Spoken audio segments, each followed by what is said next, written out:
Shalom, selamat pagi anak-anak. Apa kabar semuanya? Ibu harap hari ini kalian semua ada dalam keadaan sehat tanpa kurang satu apapun. Baik, hari ini kita akan memulai pelajaran yang baru dengan judul materi ajar yaitu arti bertobat. Anak-anak sekalian, sebelum kita memulai pelajaran kita, mari terlebih dahulu kita berdoa mohon hikmat daripada Tuhan. Kita berdoa. Tuhan Yesus yang baik, saat ini kami akan memulai pelajaran yang baru. Kami mohon hikmat dan tuntunan daripada-Mu, dari Roh-Mu yang kudus, untuk membuka akal pikiran kami, sehingga ketika kami mempelajari materi yang baru, kami boleh membuka diri kami untuk membawa kami dalam sebuah perubahan hidup, bertobat dari setiap tingkah laku kami yang jahat. Tolong kami ya Bapa, dalam nama Tuhan Yesus Kristus, kami bersyukur dan kami berdoa. Amin. Baik anak-anak sekalian, sebelum mulai pelajaran kita, Ibu ingin absen ya. Nah, adakah di antara kalian, teman-teman kalian ada yang tidak hadir hari ini? Oh ya baik, semuanya hadir ya hari ini. Ibu harap semoga kalian semua bisa mengikuti pelajaran hari ini dengan baik. Anak-anak sekalian, Ibu mau tanya dulu nih, siapa yang ingat pelajaran minggu lalu? Ada yang ingat? Ada yang tahu bisa kasih Ibu jawaban? Nah betul sekali, tentang Allah mengasihi dunia. Bagaimana cara Allah mengasihi dunia? Dengan cara Allah mengutus anaknya Yesus Kristus datang ke dunia untuk menyelamatkan manusia dari dosa dan kejahatan. Nah anak-anak sekalian, hari ini kita akan belajar tentang arti pertobatan. Ibu harap supaya ketika anak-anak mempelajari pelajaran ini, anak-anak juga benar-benar sadar betul akan dosa dan kesalahan anak-anak. Anak-anak juga mau membuka diri, mau memohon ampun kepada Tuhan, sehingga anak-anak benar-benar dipulihkan oleh Tuhan. Nah, itu yang harus kita pelajari hari ini. Baik anak-anak, materi pokok pembelajaran kita hari ini berjudul Arti Bertobat. Ada juga di dalam buku pegangan anak-anak ya, buku paket anak-anak. Itu anak-anak bisa lihat di halaman 12 sampai halaman 17. Di sana anak-anak bisa pelajari tentang materi yang kita pelajari hari ini. Anak-anak sekalian, kompetensi inti dari materi yang kita pelajari hari ini yaitu yang pertama, anak-anak harus bisa menerima, menjalankan, dan menghargai ajaran agama yang anak-anak anut. Inti daripada kompetensi inti yang kedua yaitu anak-anak bisa menunjukkan perilaku. Perilaku seperti apa? Perilaku jujur, disiplin, tanggung jawab, santun. Anak-anak juga peduli dan percaya diri dalam berinteraksi dengan keluarga, teman, guru, dan juga lingkungan sekitar, serta cinta tanah air. Nah, anak-anak, kompetensi dasar dari materi ajar kita hari ini yang pertama yaitu menerima dan mensyukuri karya penyelamatan Allah di dalam Kristus Yesus. Yang pertama, dan yang kedua, anak-anak harus membiasakan diri berperilaku sebagai orang yang sudah diselamatkan oleh Kristus Yesus. Adapun tujuan pembelajaran kita hari ini ada 4 tujuan anak-anak yang akan kita pelajari hari ini. Yang pertama, setelah anak-anak mempelajari materi ini, anak-anak bisa menjelaskan arti bertobat. Yang kedua, anak-anak bisa menjelaskan mengapa manusia harus bertobat. Yang ketiga, anak-anak harus bisa membuka diri untuk menerima Kristus Yesus dan mengakui dosa dan kesalahan. Dan yang keempat, anak-anak bisa mengelompokkan mana perilaku yang sudah bertobat dan mana perilaku hidup yang belum bertobat. Baik anak-anak sekalian, nah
Beberapa hari kemudian si bungsu menjual semua hartanya, entah sawahnya berapa bidang, entah ternaknya berapa banyak, dijual semuanya. Tapi itu tentu dia begitu banyak uang ya. Hasil jualannya dia langsung pergi ke kota. Di kota, pemuda ini, si bungsu ini hidup berfoya-foya. Dia menghamur-hamurkan uangnya dan melakukan segala macam kejahatan. Sampai pada suatu hari, anak-anak di kota tempat dia tinggal pun terjadi kelaparan yang hebat. Semua orang kelaparan. Nah, setelah dia sudah tidak memiliki uang lagi, apa yang terjadi? Semua teman-temannya menjauhinya. Mereka tidak mau bersahabat dengan dia lagi karena dia tidak memiliki uang. Dia sangat lapar sekali. Lalu dia mencari pekerjaan. Dia melamar ke sana ke sini, tidak ada yang mau menerima dia sebagai pekerjanya. Tetapi akhirnya ada satu tempat. Ketika dia pergi melamar, yang punya juragan babi itu bilang, oh iya boleh, kamu boleh bekerja, tapi kerja di ladang ya. Di sana ada kandang babi, kamu kasih makan babiku di sana. Si bungsu ini berpikir daripada kelaparan, biar sajalah kerja di sana supaya bisa dapat makan. Nah, pekerjaan memberi makan babi itu adalah pekerjaan yang paling hina bagi orang Yahudi. Sampai di sana, setelah dia di kandang, dia sudah sangat lapar sekali. Dia ingin makan makanan babi yang ada. Ternyata dia tidak kebagian makanannya karena babi-babi itu sudah menghabisinya. Nah, anak-anak, ada yang pernah makan makanan babi? Ih, jorok ya. Pasti tidak ada di sini yang pernah makan makanan babi. Nah, saat perutnya sedang lapar, dia merenung dan mengingat, waduh, di kampungku banyak makanan. Orang-orang upahan ayahku selalu dikasih makan makanan yang lezat dan enak. Aku di sini mati kelaparan. Tapi bagaimana ya kalau aku pulang ke rumah ayah? Apakah dia mau menerimaku atau tidak? Dia berpikir sangat panjang. Begini saja deh. Ketika aku pulang ke rumah ayah, aku akan katakan, ayah, aku minta ampun. Aku minta maaf atas kejahatanku yang aku lakukan terhadap ayah. Aku mohon ayah mau mengampuniku dan memberikan aku tempat untuk bisa menjadi orang upahan ayah. Yang penting aku tidak mati kelaparan di sini. Setelah dia berpikir masak-masak, langsung anak bungsu itu bangkit dari tempat duduknya. Dia langsung lari sekencang-kencangnya pulang ke rumah orang tuanya. Nah, anak-anak, dia pulang ke rumah orang tuanya dengan tujuan untuk bekerja bersama ayahnya. Ketika anak bungsu ini pergi, ayahnya sangat sedih sekali. Setiap hari dia berdiri di ujung kampung untuk melihat jangan-jangan anaknya pulang, jangan-jangan anaknya kelaparan, dia sehat atau sakit di sana. Kasihan dia orang tua ya, dia menunggu anaknya. Nah, ketika dari kejauhan dia melihat, wah, itu pasti anakku yang kembali. Langsung ayahnya bangkit dan dia mulai pergi menjumpai anaknya. Anaknya datang dengan baju yang sudah robek, berbau, tetapi ayahnya tetap menyayanginya. Ayahnya tidak menolaknya, tetapi ayahnya langsung memeluk dia dengan erat sambil menangis. Nah, ketika ayahnya sedang memeluknya, anaknya ini berkata, ayah, aku telah berdosa kepada ayah. Aku mohon ampun kepada ayah. Jangan buang aku, ayah. Aku ingin bekerja sebagai orang upahan. Yang penting ayah mau menerimaku sebagai anak ayah. Ayahnya tidak memarahinya. Ayahnya sangat senang karena anak yang sudah hilang, dia kembali lagi. Anak yang ayahnya pikir sudah meninggal, dia bangkit lagi.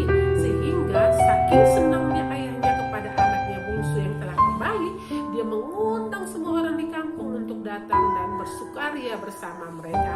Ayahnya menyediakan jubah yang maha indah, menyediakan sepatu yang baru, dan juga cincin emas untuk mengenakan di jarinya, membuktikan bahwa ayahnya sungguh-sungguh menerima anaknya kembali ke rumah.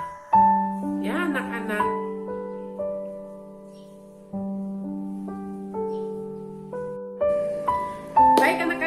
Dari cerita tadi tentang kisah anak yang hilang, si bungsu dengan sikapnya sadar akan perbuatannya dan kembali ke rumah ayahnya.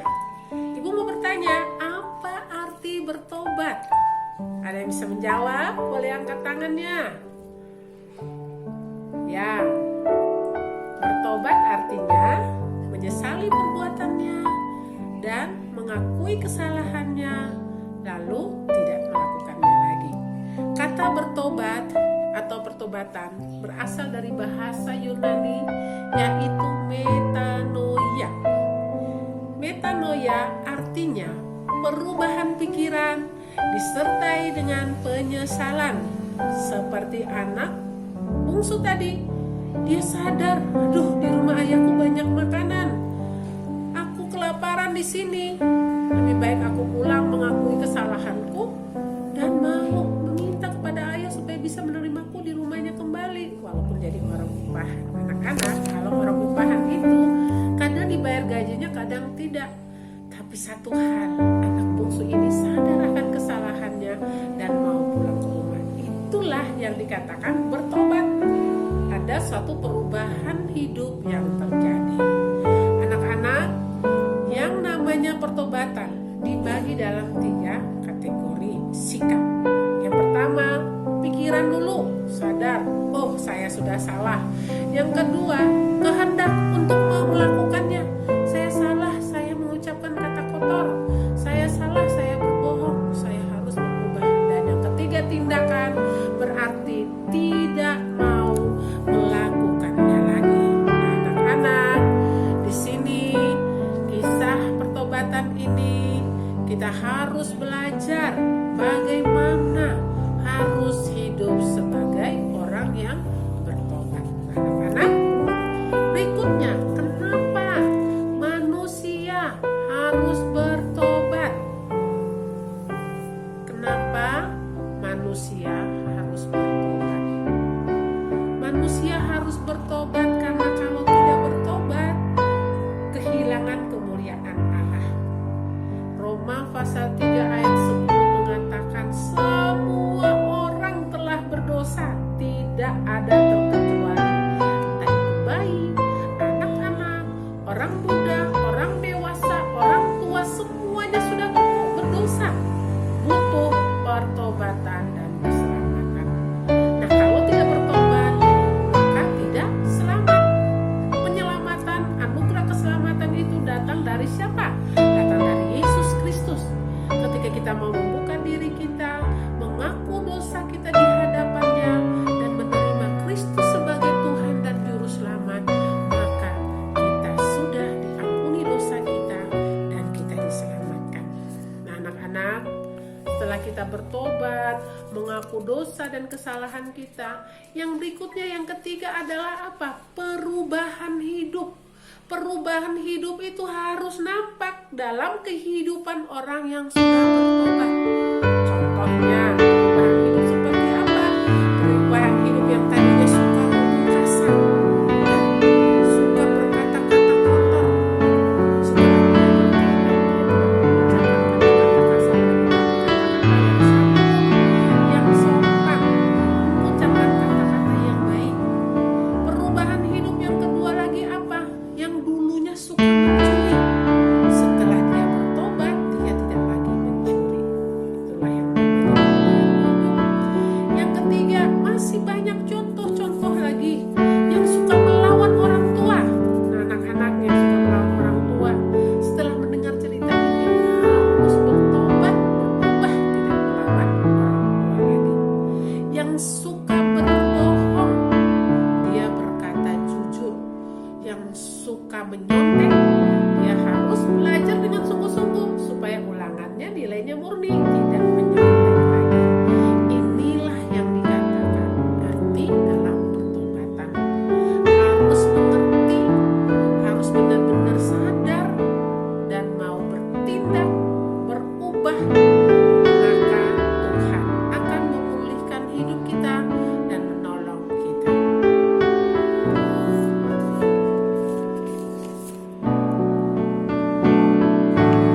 Baik anak-anak, itulah pelajaran kita hari ini. Kesimpulan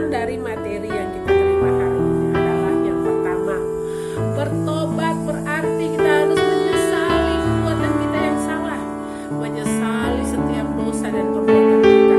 Setelah itu, kita harus sadar, mengakui di hadapan Tuhan, memohon ampun, dan kita mau bertobat, kita mau tidak melakukannya lagi di dalam kehidupan kita. Kita berjanji dengan hati yang tulus, bukan main-main ya. Jangan bilang, ya hari ini saya berjanji Tuhan, besok melakukannya lagi. Itu belum bertobat. Hari ini berjanji dengan sungguh-sungguh dan tidak melakukannya lagi, itu baru namanya bertobat. Anak-anak yang dikasihi Tuhan, anak-anak yang diberkati Tuhan, pertobatan itu harus ditunjukkan dalam sikap hidup. Ya, sikap hidup seperti apa yang tadi Ibu sudah jelaskan. Contoh seperti anak yang bungsu, dia berfoya-foya dengan uangnya, tapi dia sadar betul, aduh aku sudah salah, aku harus pulang memohon ampun kepada ayah. Itu sikap hidup. Hari ini apa dosa dan kesalahan yang anak-anak lakukan? Anak-anak harus bersikap, saya berjanji Tuhan, saya tidak mencuri lagi. Saya berjanji Tuhan, saya tidak melawan orang tua lagi. Saya berjanji Tuhan, saya tidak memukul adik lagi atau teman di sekolah. Itu namanya sikap yang harus diambil dengan tindakan tidak melakukannya lagi. Nah, inilah arti pertobatan yang kita pelajari hari ini. Ibu harap ketika kalian mendengar kisah cerita ini, ingat-ingat di dalam pikiran hatimu, apa dosa dan kesalahan yang telah aku perbuat selama ini, dan membuka diri, memohon pengampunan dari Tuhan agar Tuhan memulihkan dan memberkati kita. Terlebih secara khusus anugerah keselamatan dari Kristus Yesus menjadi bagian di dalam kehidupan. Baik anak-anak, inilah materi ajar kita hari ini yang telah Ibu sampaikan, dan menutupi materi kita, pelajaran kita hari ini, kita akan ada di dalam doa bersama. Kita berdoa. Tuhan Yesus yang baik, kami bersyukur kepadamu untuk pelajaran hari ini, menyadarkan kepada kami bahwa kami harus bertobat. Kami banyak sekali dosa dan kesalahan yang kami lakukan. Tolong ampuni kami Bapa, tolong sucikan kami, kuduskan kami, bawa kami untuk sadar akan segala dosa dan kesalahan kami. Kami mengakui di hadapan Tuhan